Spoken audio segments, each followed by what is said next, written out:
Continuamos con la explicación del punto 5.5, identificación de las necesidades en función de las necesidades de las personas, ¿vale? Identificación de los menús, perdón. Seguimos teniendo en cuenta el concepto menú, que es, y vamos a continuar con los otros dos puntos que nos quedaban, ¿vale? De los 5, vimos los 3 primeros, hoy vamos a ver necesidades en función del ciclo vital y según necesidades en función de si usuarios o usuarias presentan patología, ¿vale? Entonces, afrontamos primero el 5.54, necesidades en función del ciclo vital. Y en función del ciclo vital vamos a verlo pues desde el momento, desde el nacimiento, bueno, en este caso previamente, embarazo, lactancia, hasta la edad, cuando ya somos mayores, ¿vale? Hasta la vejez. Entonces, con respecto a necesidades en el embarazo y en la lactancia. Bueno, pues como es obvio, durante la etapa del embarazo y en la lactancia aumentan las necesidades de energía y de nutrientes, ¿vale? Tanto en cantidad como en calidad. Tener en cuenta que durante el embarazo se está formando otra persona, se están formando tejidos, no solamente otra persona, sino también se forma un órgano nuevo que es la placenta, que es la encargada, en este caso, de alimentar y de filtrar, bueno, alimentar, nutrir y filtrar al bebé o al feto pues todo lo que va a recibir, con lo cual hay que tener muy en cuenta no solo la cantidad, sino también la calidad de nutrientes, ¿vale?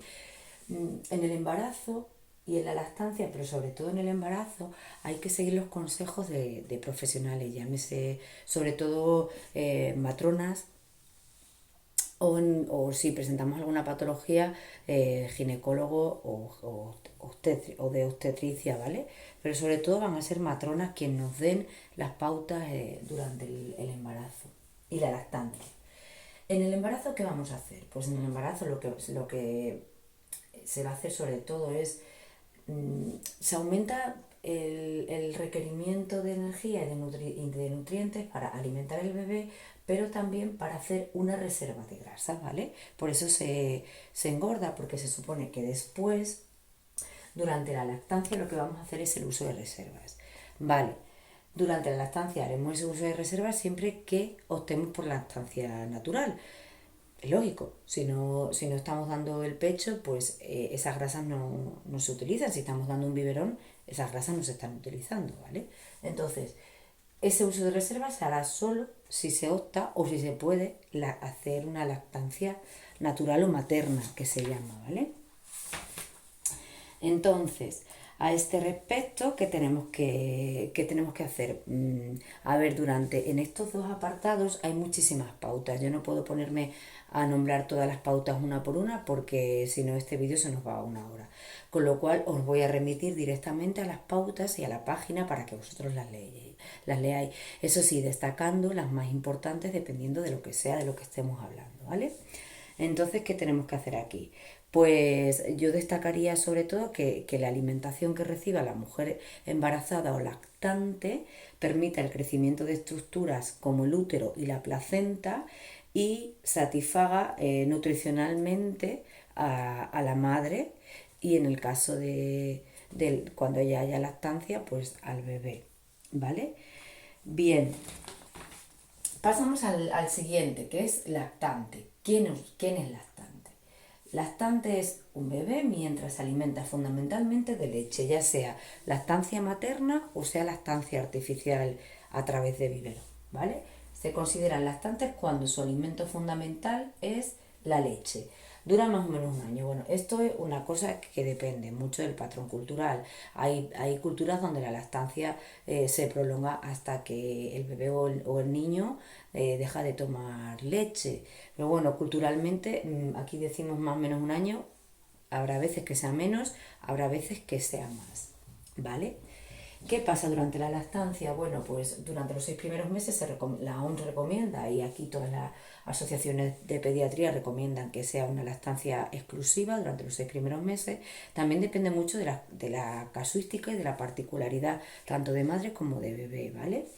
Pero vamos, en pautas generales lactan exclusivamente hasta los 6 meses y a partir de los 6 meses se va introduciendo alimentos. La introducción de los alimentos se hace progresiva y paulatinamente, ¿vale? Se va introduciendo los alimentos de uno en uno y se deja un periodo de tiempo para ver si hay algún tipo de reacción por si ese bebé tuviese alguna intolerancia o alguna alergia, ¿vale? ¿Qué más os quería decir yo sobre esto? Vale. Bueno, aquí hay que tener mucho cuidado al principio con los alimentos con gluten y sin gluten, ¿vale? Entonces al principio se introducen sobre todo y fundamentalmente cereales sin gluten hasta y luego ya poco a poco se va introduciendo el gluten siguiendo las pautas del o de la pediatra del bebé. Bien, seguimos con la primera infancia y la edad escolar.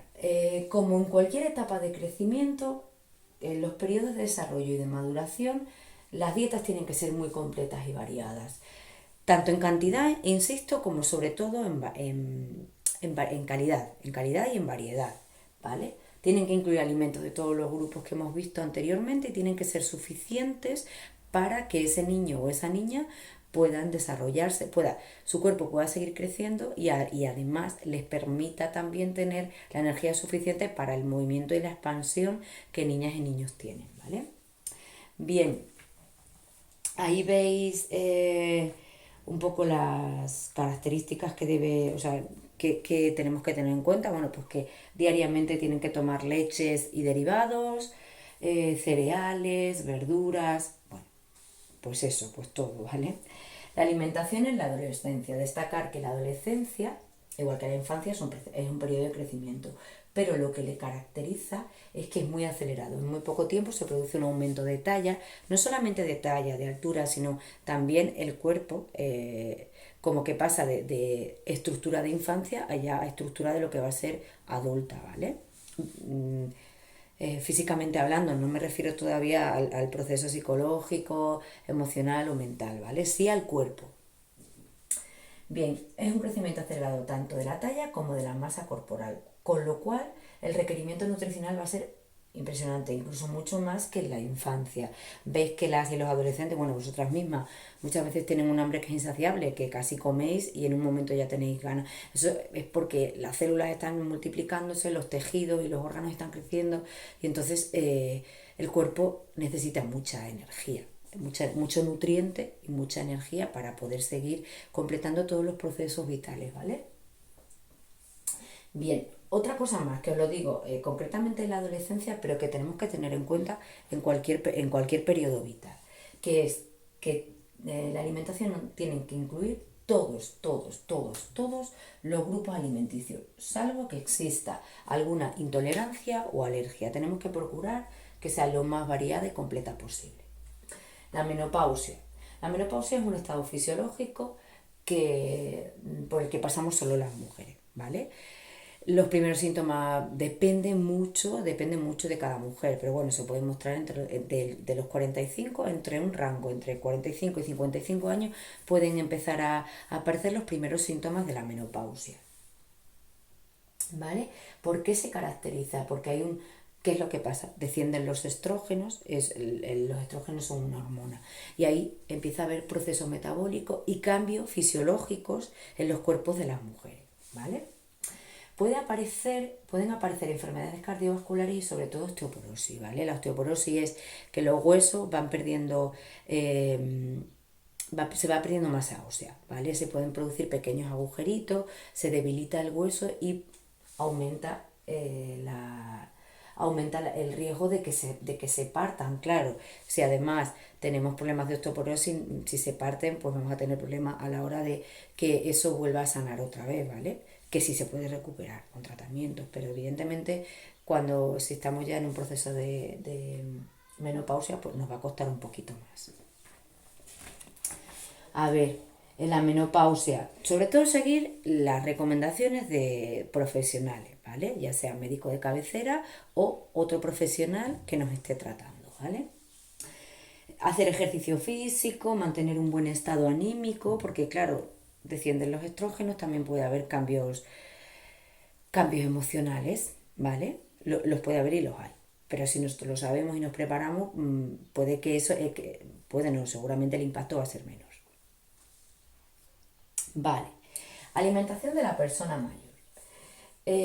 Con las personas mayores va a ocurrir una cosa segura, ¿vale? Y es que hay unas modificaciones propias que son ocasionadas por el envejecimiento, independientemente de que haya patologías y haya problemas psicosociales y económicos, ¿vale? Sí, siempre tenemos que tener en cuenta cuáles son o cuáles pueden ser esos procesos propios del envejecimiento, pues desgaste de articulaciones, menos energía, etcétera, etcétera, ¿vale? Ya lo hemos visto en otro tema y luego seguramente pues que lo estéis tratando bien con Antonio o bien con Adela. Vale, entonces, respecto a los mayores, ¿qué tenemos que hacer? Pues reducir el consumo de grasas, los metabolismos se ralentizan, ¿vale? El metabolismo de las personas mayores se ralentiza, con lo cual las digestiones son más lentas, ya no se requiere tanta energía, ¿vale? Ya no hay un proceso de crecimiento, más allá de que las células, bueno, pues se regeneran, pero ya no hay un proceso de crecimiento muscular, óseo, con lo cual los requerimientos nutricionales bajan. Nuestra dieta también tenemos que tenerla en cuenta, no nos podemos atiborrar de cosas porque eso va a aumentar, o sea, lo que va a ocasionar es un aumento de peso con todas las dificultades que eso conlleva, ¿vale? Entonces, aumentamos calcio y proteínas, aumentamos productos frescos y de temporada, aumentamos verduras y frutas, disminuimos la sal. Tenemos que tener en cuenta que la fibra tiene que estar ahí para evitar procesos de estreñimiento, ¿vale? Bueno, y algunas cosas más que tenéis en la página 168 como recomendaciones a tener en cuenta con personas mayores. Bien, pues hasta aquí las pautas o las cosas que tenemos que tener en cuenta, la alimentación en función del momento de la vida en la que nos encontremos. Vamos a centrarnos ahora en qué tenemos que fijarnos si la persona, las usuarias o usuarios, tiene una patología, ¿vale? Aquí vamos a ver algunas patologías, no están todas. Respecto al tema de las patologías, insisto en lo que es lógico, de sentido común, pero que no me voy a cansar de decir. Y es que cuando una persona presenta una patología, hay que siempre tener en cuenta o partir de las recomendaciones de las y los profesionales sanitarios, ¿vale? Que van a ser quienes recomienden qué tipo de alimentación hay que seguir, ¿vale? Entonces, teniendo en cuenta esto, vamos a ver las patologías más habituales con las que nos podemos encontrar, ¿vale? Obesidad. ¿Qué es la obesidad? La obesidad es un trastorno del metabolismo que eh, y es crónico, ¿vale? Cuando ya se considera obesidad es crónico, ¿vale? No quiere decir que nosotras porque aumentemos un poco el peso seamos obesas, no. Acordaros también del índice de masa corporal, ¿vale? Que nos venía ahí el rango, la puntuación a partir de la cual hay que tener en cuenta, ¿vale? Acordaros que entre 25 y 30, por encima de 25 ya es un ligero sobrepeso. Y también tener en cuenta el punto que hay que ir sumando para personas que tienen más de 25 años. Cada 10 años tenemos que ir sumando un punto más, ¿vale? Pero teniendo en cuenta eso, acordaros que entre 25 y 35 es un ligero sobrepeso, a partir de y 35 no, y 30. Por encima de 30 es una obesidad leve y por encima de 40 ya es una obesidad mórbida, ¿vale? Bien, pues teniendo en cuenta esto, ¿qué pasa con esa acumulación de grasa? Pues que aumentamos el peso, ¿vale? El tratamiento que tiene que seguir una persona con obesidad debe ser un tratamiento global y le tratarán pues nutricionistas, cirujanos en el caso en el que lo requiera.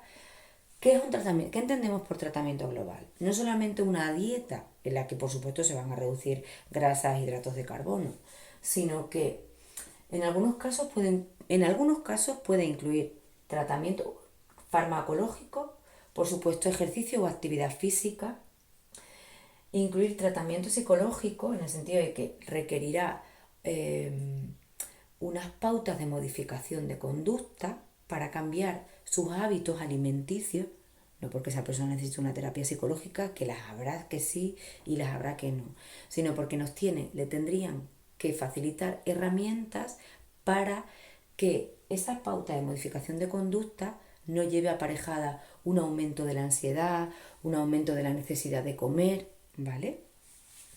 Incluso si la obesidad ya es pues muy grande, una obesidad mórbida, puede que se plantee un tratamiento quirúrgico de reducción de estómago o de lo que sea, ¿vale? Porque de esto se encargan las y los profesionales, que en este caso no somos nosotros. Bien, la diabetes.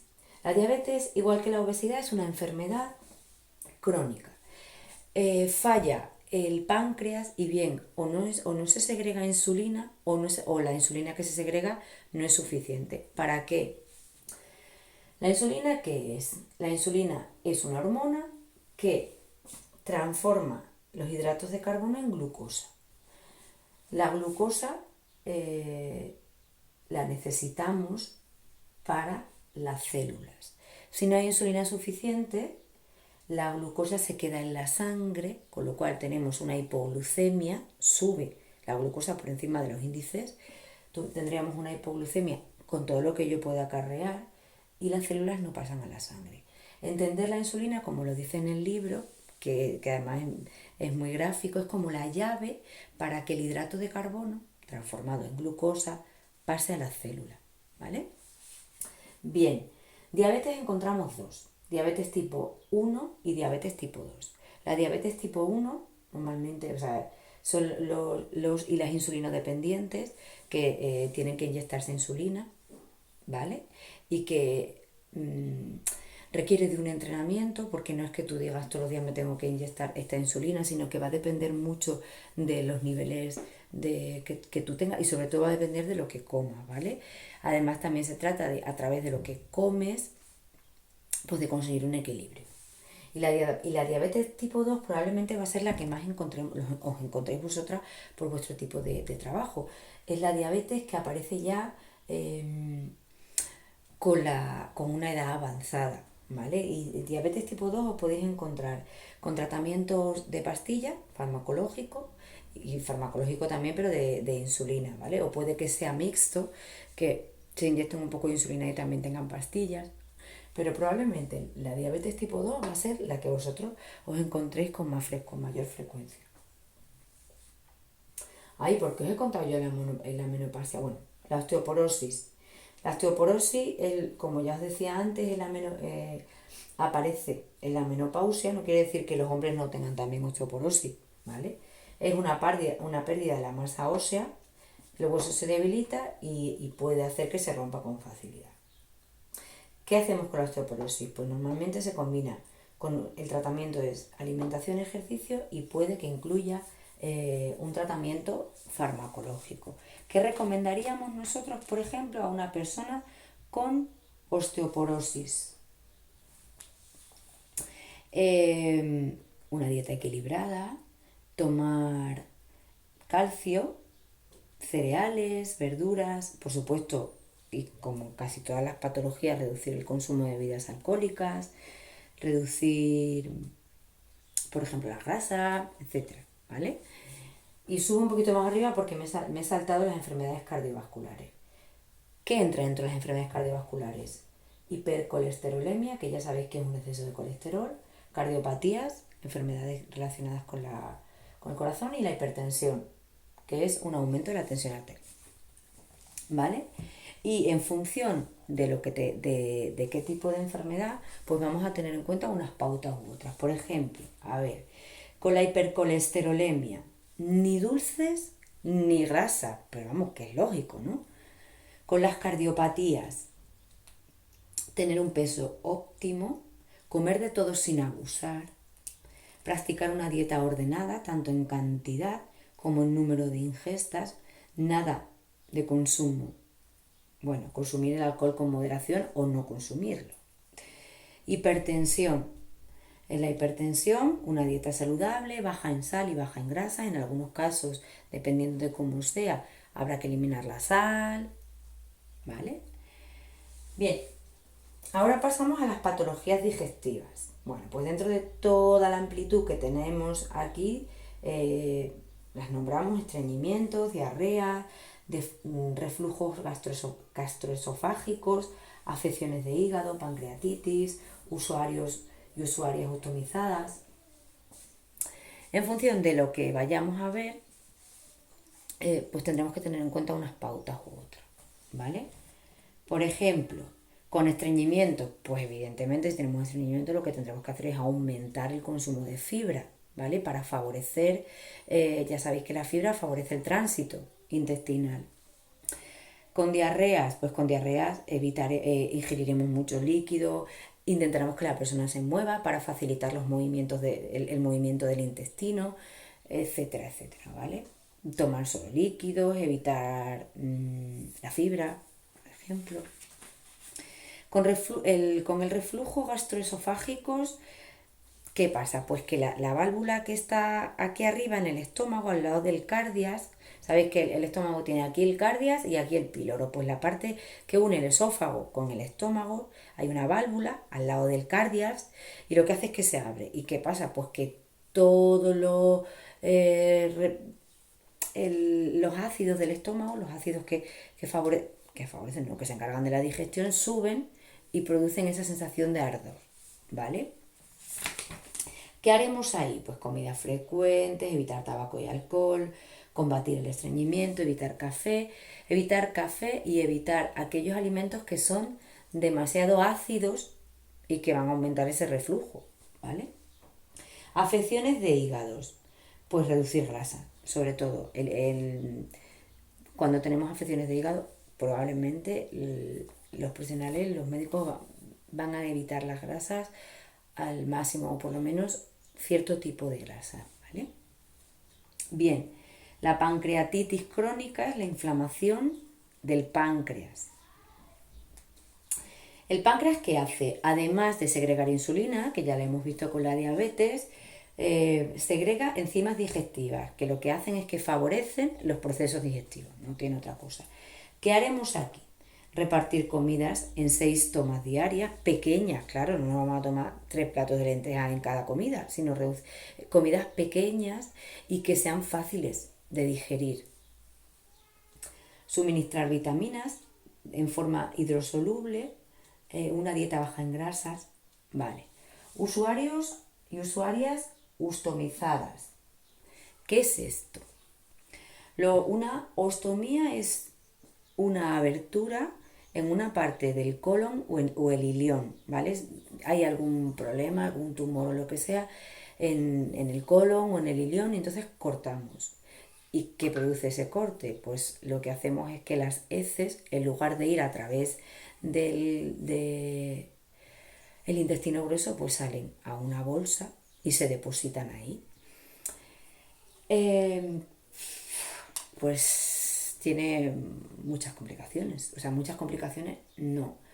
Son sobre todo dificultades en la vida diaria para las personas que realmente pues tienen que